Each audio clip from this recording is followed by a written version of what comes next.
Hello and welcome to Property Money Trees, Maximising Property Values, the once a month show where I break down the steps of how to recognise, enhance, and then extract the values in property in order to create wealth.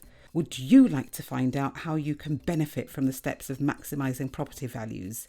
This is even if you don't own a property yet or have a deposit.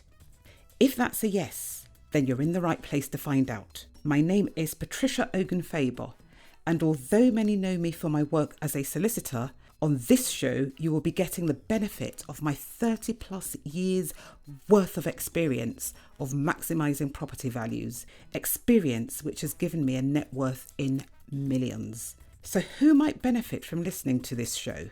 Literally anyone with an interest in creating property wealth. Oh, welcome back. Today is going to be slightly different in that all I want to do today is to remind people about the importance of getting their numbers right, of doing absolutely extensive due diligence before they actually make any financial commitments, and to not proceed unless they're happy that they are actually putting their money into something that is going to increase their generational wealth and or make their financial security so much better. And I'm going to use a real live example. So this was something that was bought for cash in order to do certain works to then increase its value, in order to then get all of the investment out by mortgaging it for the first time. So first mortgage is in December 2021, but at this point the lease hadn't been extended.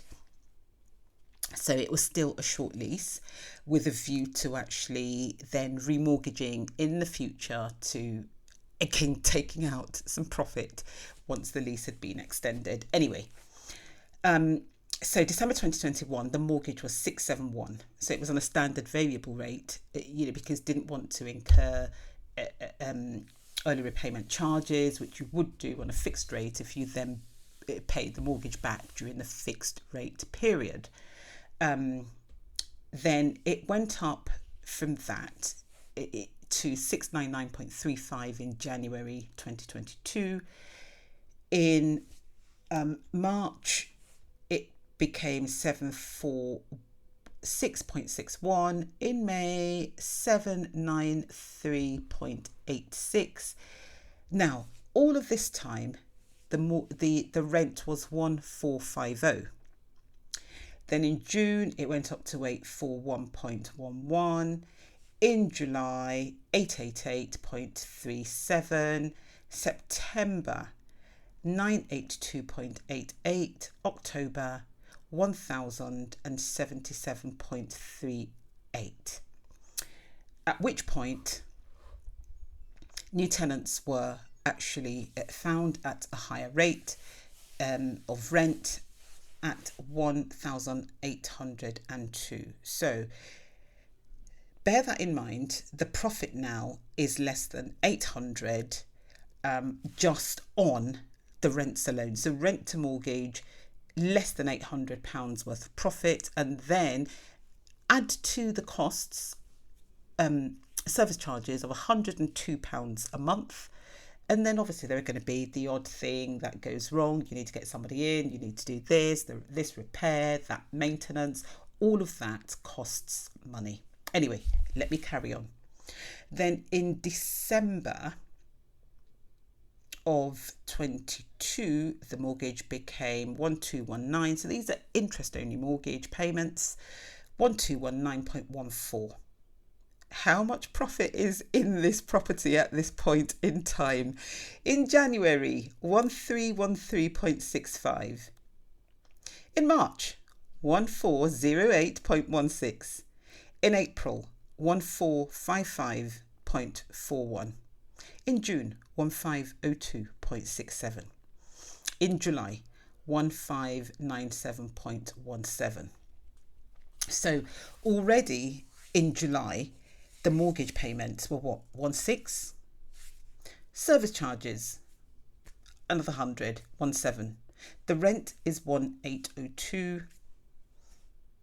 Gross profit, roughly £100 a month. That is not worth doing. However, this £100 a month is pure profit because none of my money is actually left in this property. So the whole thing is being funded by the mortgage. So in that respect, it still makes good financial sense because it's washing its face. It is pure profit. It's not holding down any of my money. But how many people are in that position? Are you in that position? And why am I in this position? Because when I was buying it, I made sure that I understood exactly what I was doing. I know how to look at floor plans and how to maximise property values from floor plans, which is why there is a course on my website, Property Money Tree, just on floor plans so that other people can also do it. I then also looked at my numbers and made sure that they worked. Okay, fine. Did I expect that the mortgage would come up this high? No, I did not. However, I've still been able to stay in this particular mortgage because my initial due diligence was just so absolutely spot on, which actually started from the floor plan. Now, can I get a different mortgage which will be cheaper? I definitely can, and I am looking into that. But also, I'm kind of like thinking, let me ride this out. How much higher a mortgage rate is going to go? Well, I think we're cresting it now. Come next year, they're going to start going down.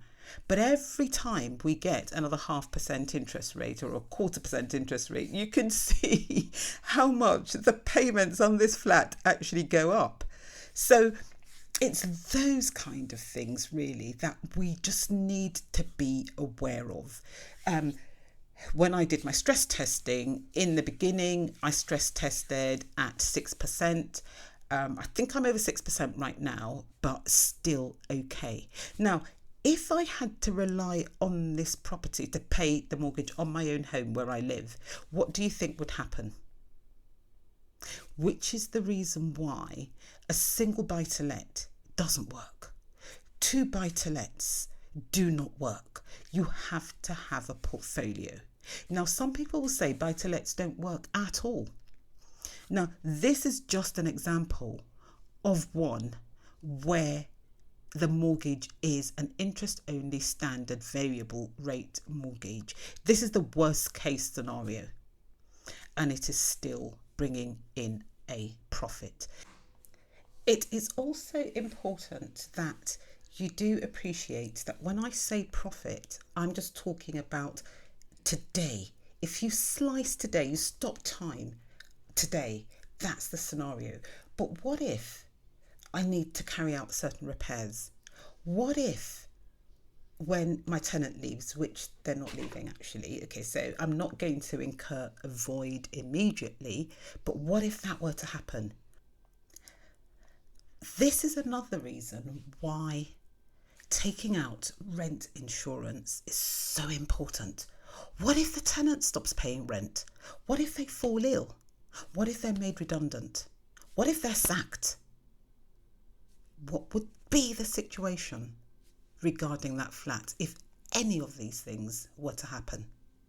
Now, okay, fine, I might say I'd rather have a profit on a mortgage of 671, which was the mortgage in December 2021, and have rents of 1802, which is what the rents are right now. So that would give me a profit of £1,100 a month on this property. But I think those days, they're gone, they're dead, and they're buried.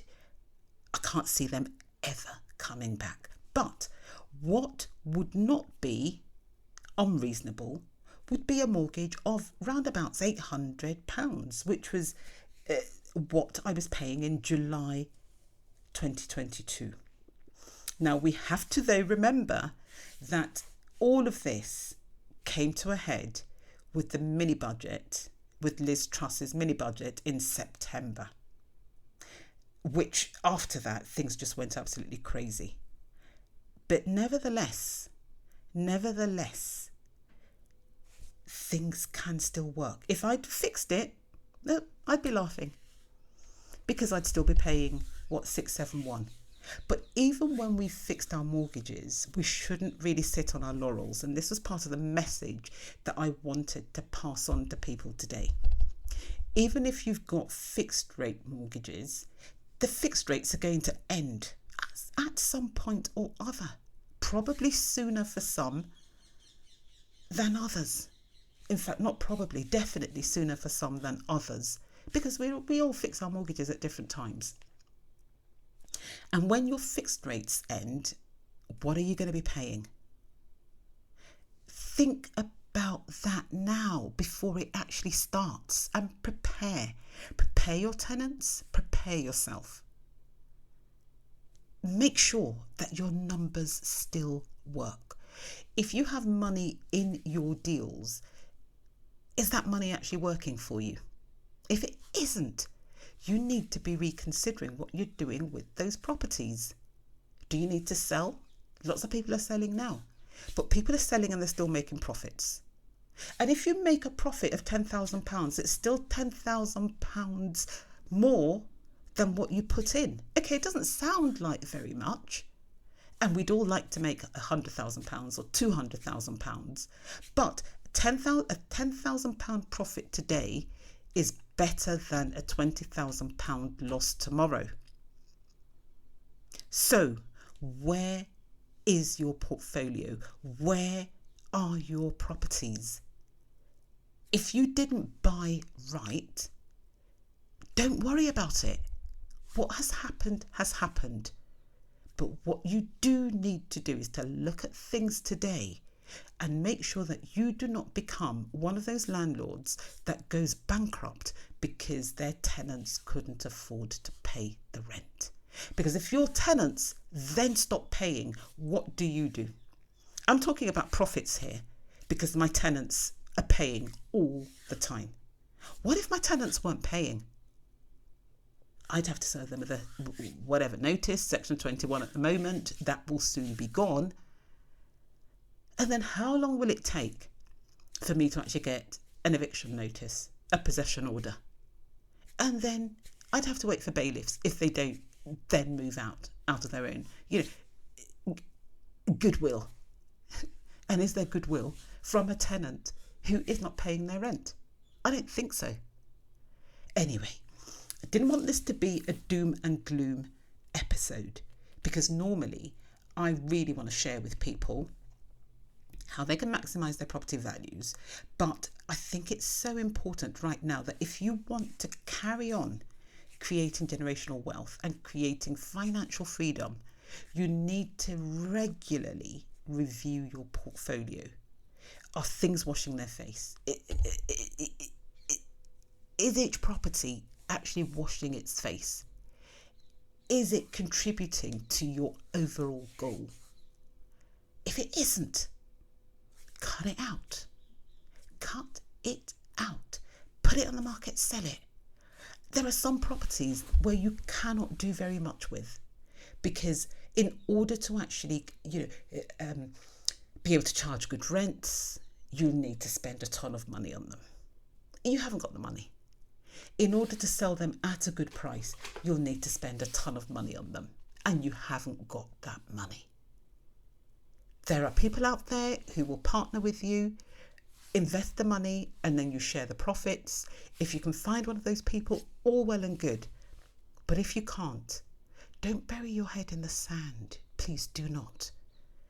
Do what is best for you right now, because maximising property values and creating your generational wealth is not only about adding, it's also about not decreasing what you've already got, not eroding, not hemorrhaging money. So be careful, be smart, and do what is best. And all the very best. And see you next month.